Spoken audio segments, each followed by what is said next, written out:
Guys, my name is Noni Matikela. Welcome to my YouTube channel. So today I want us to talk about what happened this morning. This morning we all went home on Thursday afternoon, and it was early. I think it was before 3 o'clock, if not 3 o'clock yet. But Judge Rata had ordered the lawyers, the defense and the state lawyers, to go and file arguments or put down arguments and come back and tell him on Monday why they are going to allow Ubaloyi to go through. Sorry, what you call this? Why are they going to, or why must he, Judge Rata, allow Ubaloyi to go through the so-called confessions of Ndanzi, especially the one that was before Magistrate Cronje, that was done before Magistrate Cronje. So that was that. Apparently, when they left, they had a meeting after the adjournment. According to them, they had a meeting, and in that meeting, they were like, this was Zitulele Nxumalo, advocate Zitulele Nxumalo's fight. There's absolutely no need for this. And guess what? He did not just win it while we were watching. When he was winning, we're coming back on Monday. Well, he went further, in my view. Zitulele Nxumalo went further to say, Sebaloyi, we're not doing this. There's no need for this. Wena, please go and do the heads. Now go back and do the cross-examination. Oh my word. Oh my word. Now, in a murder trial this big, the last thing you would expect is the state and the defense agreeing, Gesana. That is the last expectation, Gesana, right? But that's exactly what happened. No fight, no objections, no resistance. Just one quiet statement. We are saying the same thing. We are singing the same song. We are idem. We are doing each one. Yes, we are idem. The state may cross-examine on the confession. And right there, something changed in this trial, Gesana, because Judge Rata was like, ngiyabona wenza into zakho. Okay, you are on your own. You are on your own, Gesana. First things first, the first step, the courtroom, what the courtroom heard, on the surface, it sounded routine. Appearance confirmed, adjournment, talked about what happened during adjournment, discussion was reported, decision made, proceed without heads of arguments. But hidden inside that, the defense did not, note that, they did not oppose the state using the confession in cross-examination. That is not normal, Mosne. Its defense is always the opposing part. It defense is always the opposing party with politics. It defense is EFF it defense is EFF opposing ANC all the time. It defense EFF opposing ANC, right? That's what we are normally used to, Tina Payanane. That's what we are normally used to.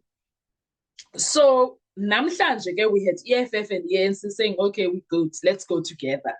In most cases, the defense fights confessions aggressively. They challenge admissibility. They try to shut down any reliance on it. But here, they step back and said, go ahead, do your thing. Go ahead and do your thing in this instance. Not that they are not fighting anything, but in this instance, please go on, ask those questions. You do that. You do that. I like that.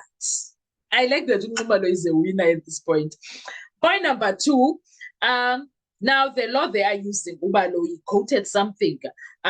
This move is rooted in a key legal principle from State versus Zulu and others. The court in that case made it clear, even if a confession is admitted, it still must be tested for reliability, truthfulness, and how do you test that? You cross-examine the accused on its contents.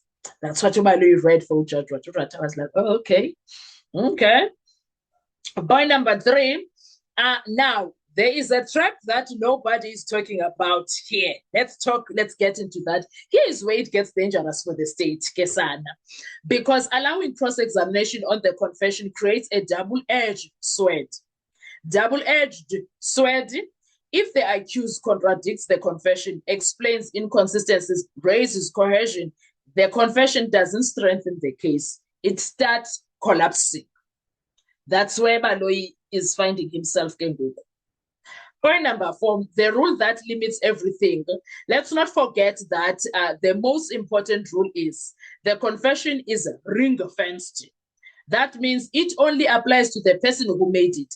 It cannot be used against co-accused. So even if the state wins the battle, they are still trapped because they cannot use it to link others, build a broader conspiracy, fill gaps in weak evidences. That they cannot use. They must deal with uBongani Ntanzi. And Bongani Ntanzi usenzani state uyastrapha ke sana. Uyastrapha ke sana. And point number 5. Point number 5 there. Why the defense said go ahead. Let's hear that. This is the real strategy now. The defense is not being passive here. That they are inviting the state into a trap because they know the longer you stay on a confession, the more you expose, one, inconsistencies, missing details, procedural flaws, possible coercion. And once the accused becomes comfortable on the stand, like Bongani Ntanzi is right now,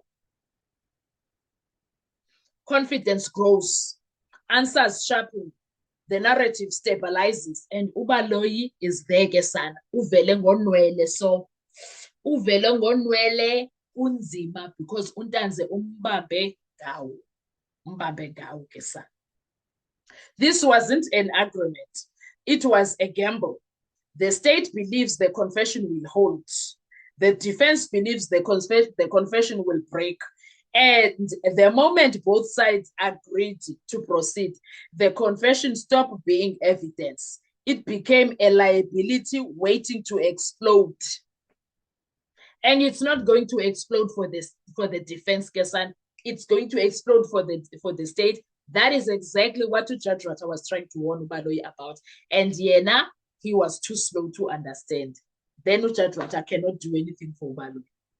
Judge Ratha Mokgoatleng cannot do anything for uBaloyi. It is what it is. He is on his own because Yena Judge Ratha did what? Tried to warn him. Do not go there. Do not touch that. Don't go there. Don't you go there. He went there.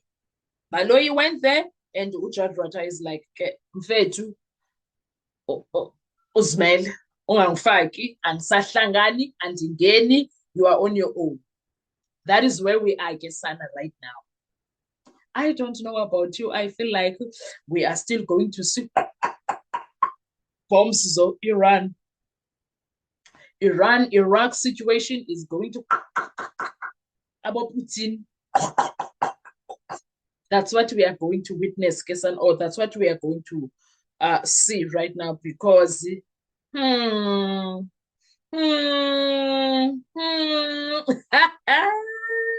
my goodness, oh my word, I'm loving this and I'm enjoying how the defense is playing a united front.